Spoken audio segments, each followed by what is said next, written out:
In this video, I will talk about chemical reaction equations, how to write them from words, and how to balance them. First, let's define chemical reaction equations. This is a process by which one or more substances are converted into other substances.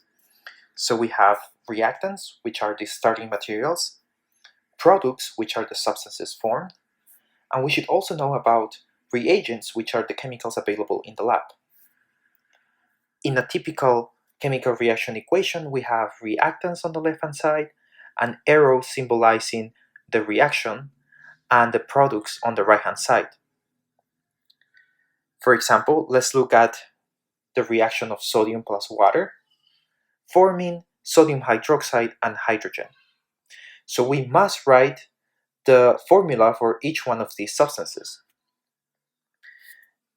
So for sodium is a chemical element, so it looks like this. Water is a molecule, H2O. Sodium hydroxide is an ionic compound, which is this one, and hydrogen is a diatomic molecule. Then we have to make sure that we have the same number of each type of element on the left-hand side as in the right-hand side. So here we have 1 sodium, 2 hydrogens, and 1 oxygen. In the right-hand side, we have 1 sodium, 1 oxygen, and we have 3 hydrogens. So the hydrogen is the one that is unbalanced. So we have to multiply any of these substances by some factor in order to balance this element. So we want to have an even number of hydrogens. So the smartest thing to do is to multiply the sodium hydroxide. So if we put a 2 here, then the 2 will multiply each one of these elements. So we will have 2 sodiums, 2 oxygens, and then 2 hydrogens plus the 2 here, a total of 4 hydrogens. So we must have the same number of each element here. So we have to multiply the sodium times 2. So we have 2 sodiums, and then we must have 4 hydrogens. So let's multiply this water times 2. So we have 4 hydrogens and 2 oxygens. So this balances everything. So the final equation will look like this: 2, 2, 2, and 1 for the factors. After this, we must write the states of each one of these substances. So we put a symbol S in parentheses for solid, L for liquid, G for gas, and AQ for aqueous solution. So after putting all of these symbols for each element, we have something like this.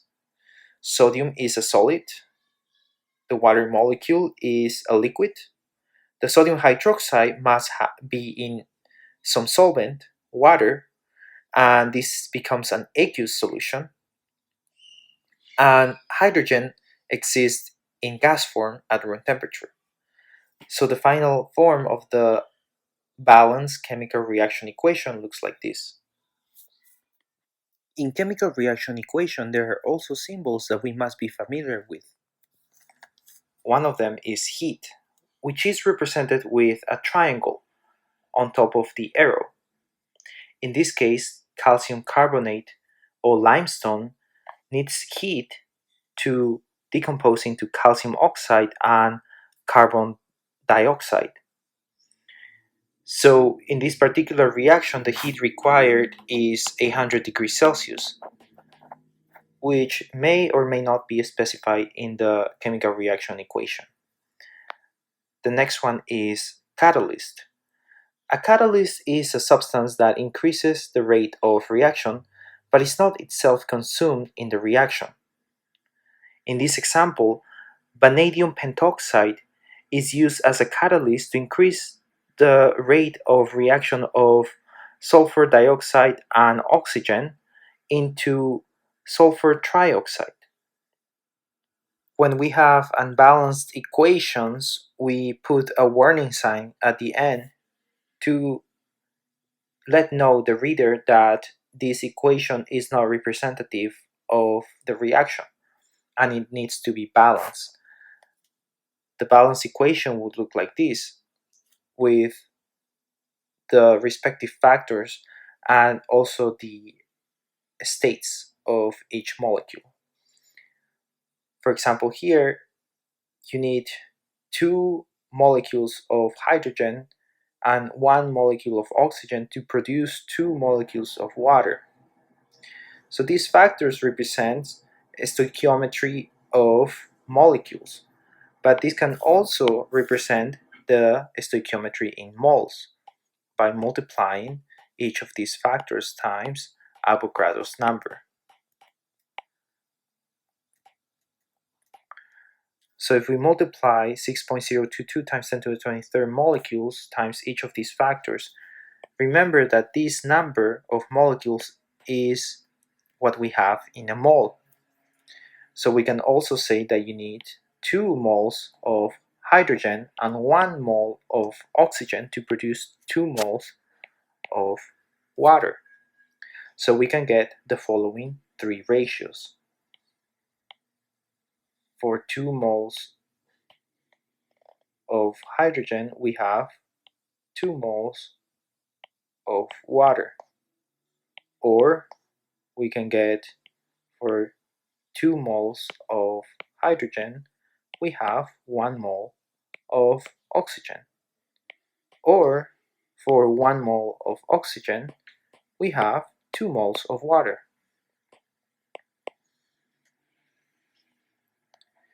Finally, we can have a most simplified balanced equation. So this is obtained by normalizing this previous equation and dividing it by 2. So we get how many moles we need for 1 mole of hydrogen. So for every 1 mole of hydrogen, we need 1 mole of oxygen, or for every 1 mole of hydrogen, we need 1/2 moles of oxygen. Or for 1/2 mole of oxygen, we need 1 mole of water. So if you look at all of these ratios, these are the same as the ones before, but just simplified. Let's do some example problems to show you how to balance some chemical reactions.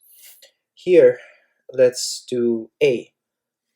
So in this problem, we have the skeletal chemical equation, and each of these substances have their own state already there. So we need to count the number of each element on the left side and also on the right hand side. So let's do that. We have 1 sodium, 1 boron, and let's separate these with commas. Then we have 4 hydrogens plus 2 hydrogens, 6 hydrogens, 1 oxygen. And on the right hand side, we have 1 sodium, 1 boron, 2 oxygens, and 2 hydrogens. So we see that the number of hydrogen and oxygens are the ones that are unbalanced, and the ones of sodium and boron are the ones balanced.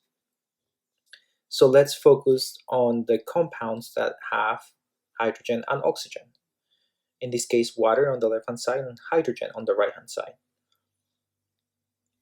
Okay, so we need 6 hydrogens here, and we need 2 oxygens on the left hand side. So let's first do oxygens. So if we multiply water times 2, then the number of hydrogens will change to 8, because we have 2 times 2, 4, plus 4, 8. And the number of oxygens changes to 2 oxygens. Okay, so here we have 2 oxygens, and we need to have 8 hydrogens, and we can do that by multiplying this hydrogen times 4. So by doing that, we check all of the elements, and the right hand side and the left hand side are balanced. Next, we have B. Here, let's first count the number of atoms of each kind. We have 1 magnesium, then the subscript here, 2, multiplies the subscript inside the parentheses. So we have 6 nitrogen, 2 hydrogens, and 1 oxygen. And on the right hand side, we have 1 magnesium, and again the subscript multiplies the hydrogen as well as the oxygen. So we have 2 oxygens, and for hydrogen we have 2 here, and we have another one here. So we have 3 hydrogens, and finally we have 3 nitrogens. So the unbalanced elements are nitrogen, hydrogen, and oxygen. And magnesium is balanced. So let's check that one. Now let's focus on the substances that contain these 3 elements. So let's start first with oxygen and hydrogen. So looking at the water molecule, we can multiply these times 2. That would change the number of hydrogens to 4 hydrogens and 2 oxygens. So we see that the number of oxygens are now balanced, and to change to 4 hydrogens on the right hand side, we can multiply the last substance times 2. So that changes the number of hydrogen to 2 hydrogens plus 2 here, 4 hydrogens, and the number of nitrogens to 2 times 3, 6 nitrogens. So we see that hydrogens and hydrogens are balanced, 4 and 4, and there is 6 nitrogens on the right hand side and 6 nitrogens on the left hand side, so it's balanced. And this is the final answer. Next, let's do an example where we have to write the chemical reaction from words. Here it says write a balanced chemical equation for each of the following reactions. A. Calcium metal reacts with water to produce hydrogen gas and aqueous calcium hydroxide. So in this sentence, we're lucky enough that we're given the physical state of each of the substances. So let's break this down. Calcium metal reacts with water. So these are the reactants. So we have calcium, and it's a metal, so it's a solid, plus water, which is H2O, and it must be a liquid. And then the products, it says to produce hydrogen gas and aqueous calcium hydroxide. So we have hydrogen gas, which is a diatomic molecule and is in the gas state, and calcium hydroxide, which has the following formula and is in aqueous solution. Remember that we have this formula because calcium has a +2 oxidation state and hydroxide a -1. Finally, we have to make sure that we have the same number of each type of atom on the left and on the right hand side. So here we have 1 calcium, 2 hydrogens, and 1 oxygen. And on the right hand side, we have 2 hydrogens plus the 2 hydrogens from here. The subscript 2 multiplies both the hydrogen and the oxygen. So we have a total of 4 hydrogens. Then we have 1 calcium, and we have 2 oxygens. So we can see that the calciums are balanced, the hydrogens and the oxygens are unbalanced. So let's focus on those. So let's start on the left hand side. If we multiply the water times 2, then the number of hydrogens will change to 4 hydrogens and 2 oxygens. So we can see that this is actually good to balance the 4 hydrogens on the right hand side and the 2 hydrogens also on the right hand side. So this is the final answer. The next example says the following. The reaction of solid sodium oxide, Na2O, and water produces aqueous sodium hydroxide. So here we have sodium oxide, which is a solid, which reacts with water, a liquid, and produces sodium hydroxide, which is aqueous, and sodium has a +1 charge and hydroxide a -1 charge, and this is the formula obtained. Then we have to make sure that we have the same number of elements on each side, so we have 2 sodiums, 1 oxygen and 2 oxygens, and 2 hydrogens. And on the right hand side we have 1 sodium, 1 oxygen, and 1 hydrogen. So all we have to do to balance these is multiplying the sodium hydroxide times 2.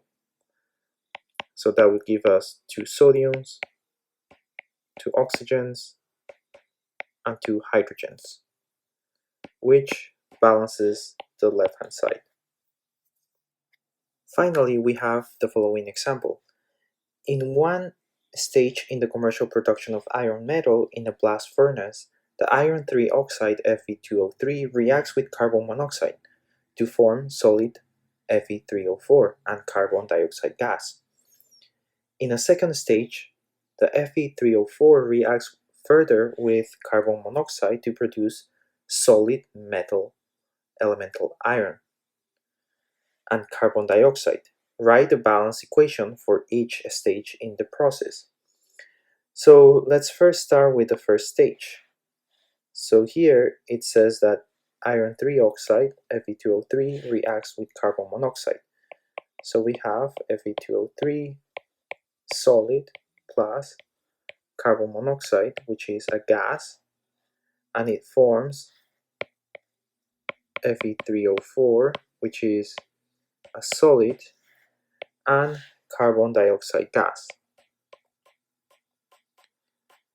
So let's make sure we have the same number of elements on each side. We have 2 iron, 3 oxygens, and 1 more, 4 oxygens, and 1 carbon. On the right hand side we have 3 irons, 4 oxygens, and 2 more, 6 oxygens, and 1 carbon. So we can see that the carbons are balanced, but the irons and oxygens need to be balanced.